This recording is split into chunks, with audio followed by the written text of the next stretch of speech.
বাস আসতে সমস্যা হয়েছে, তারপর আমাদের কাদার ভিতরে আসতে হয়েছে, যার জন্য অনেক এখানে আমাদের এটা সুন্দরভাবে গড়া দরকার। এখান থেকে আমাদের অনেক কষ্ট হয়ে আসছে। এখানে যে সমস্ত শ্রমিকরা রয়েছেন, বাস চালকরা রয়েছেন, মালিকরা রয়েছেন, সেবা কর্মীরা রয়েছেন, সকলকে আসসালামু আলাইকুম, শুভ সকাল।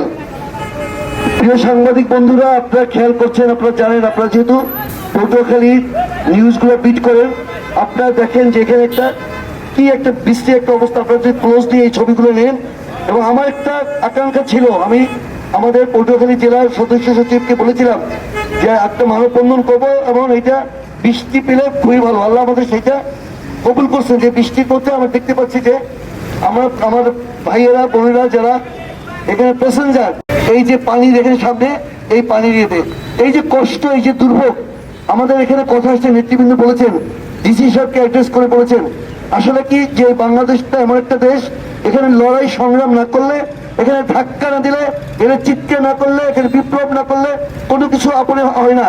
আমরা দেখেছি যে বিগত সরকার তিনটে নির্বাচন না দিয়ে জোর করেছিল, যখন সাধারণ মানুষ রাস্তায় নেমেছে, ধাক্কা দিয়েছে, তখন পালিয়ে বেরিয়েছে। লাখ লাখ টাকা কামাই করতে পারি। যেহেতু এই এলাকায় জন্মগ্রহণ করেছি, এই মাটির ঋণ আছে আমার, এই মাটির ঋণ শোধ না করলে কবরে গিয়ে পরিত্রাণ পাবো না। যেহেতু এই স্কুলে পড়াশোনা করেছি, জুবলি স্কুলে, এই এলাকায় বিচরণ করেছি, কালিকাপুরে এই বাড়ি গিয়েছি, অতএব এই এলাকার মানুষের সুখ দুঃখটা আমাকে দেখতে হবে। না, আমরা গাড়ি থেকে নামে আমরা আসতে পারি না, কাদা পানি, মানুষের হাঁটতে চলতে কত কষ্ট হয়। একটা বাস স্ট্যান্ড কি এই রুমে থাকে? আরও তো ভালো হওয়ার উচিত ছিল।